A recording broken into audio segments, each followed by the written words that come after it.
Anthony Duke Martins taking the oath of office, a new minister and several deputy ministers sworn in.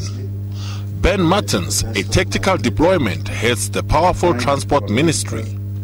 On his head falls the management of e-tolls and multi-billion rand infrastructure projects.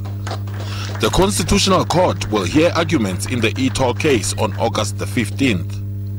This is part of the challenge by the opposition to Urban Tolling Alliance Group. Many in cabinet still believes, too many, still believes that there is no alternative to the e-tolls, something that we all know will set the government against its own constituencies, in particular the working class constituency, and we hope that Comrade Ben will use his experience and to drive that agenda away from the e-tolls. The ANC was at odds with its alliance partners COSATU and the SACP on the Gauteng tolls.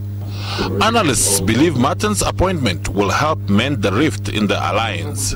Ben Martins is that he's a senior member of the South African Communist Party. He's very close to the Secretary General, Minister Nzimande, and therefore likely to be a very firm ally of the President. Martins' office says it's too early for the new incumbent to discuss his portfolio. His appointment, however, gives the SACP and the working class reason to smile, and effectively shows up more support for the president ahead of Mangaung. Tsholofelo Mathibedi, SABC News.